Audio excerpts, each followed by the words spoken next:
لبيك اللهم لبيك لبيك لا شريك لك لبيك। হজের প্রস্তুতিতে উপরে তোলা হলো কাবার গিলাফ। পবিত্র কাবা ঘরের কিসওয়া তথা কালো গিলাফ নিচ থেকে উপরে ৩ মিটার তুলে তাতে সাদা কাপড়ে মোড়ানো হয়েছে। এর মাধ্যমে হজের প্রস্তুতির কথা স্মরণ করিয়ে দেওয়া হয়। বুধবার ২২শে মে প্রতি বছরের মতো এবারেও হজের প্রস্তুতি হিসাবে তা করা হয়। কিন্তু প্রতি বছর এভাবে কাবার গিলাফের নিচের অংশ উপরে তোলার কারণ কি তা অনেকেরই অজানা। মূলত হজের সময় পবিত্র মসজিদে হারামে বেশ কিছু পরিবর্তন আসে। কাবা ঘরের কালো গিলাফের কিছু অংশ উপরে উঠিয়ে রাখা এর অন্যতম।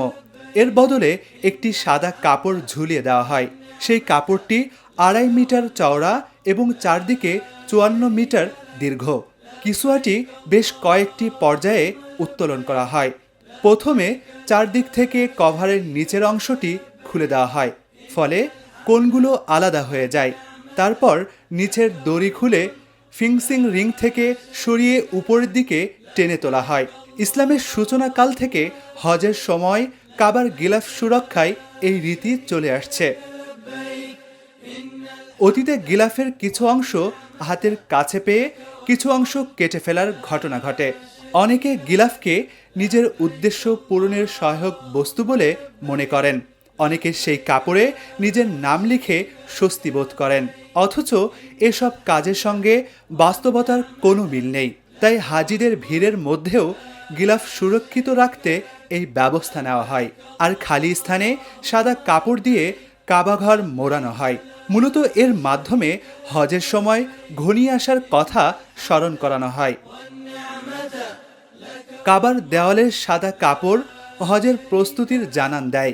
হজের শেষ সময় পর্যন্ত সাদা কাপড় থাকে। এরপর আগের মতো পুনরায় কালো গিলাফ নামিয়ে দেওয়া হয়। প্রতি বছর ১৫ই জিলকদ বা এর একদিন আগে বা পরে কাবার গিলাফের অংশ উপরে তোলা হয়। এরপর থেকেই হাজিদের ভিড় ও তাওয়াফ শুরু হয়। প্রচণ্ড ভিড়ের কারণে তখন আর গিলাফ উপরে তোলা সম্ভব হয় না। কাবার গিলাফ উপরে তুলতে বুধবার রাতে নিরাপত্তা কর্মীরা পবিত্র কাবাকে ঘিরে নিরাপত্তার বালাই তৈরি করেন। এ সময় বিশেষ প্রযুক্তি দল কিসওয়া উপরে ওঠানোর কাজ করেন। ১০টি ক্রেনের সাহায্যে ৩৬ জন কর্মী কাজটি সম্পূর্ণ করেন। রীতি অনুযায়ী ৯ জিলহাজ পর্যন্ত সাদা কাপড় থাকবে। এরপর হজের দিন নতুন গিলাফ লাগানো হয়।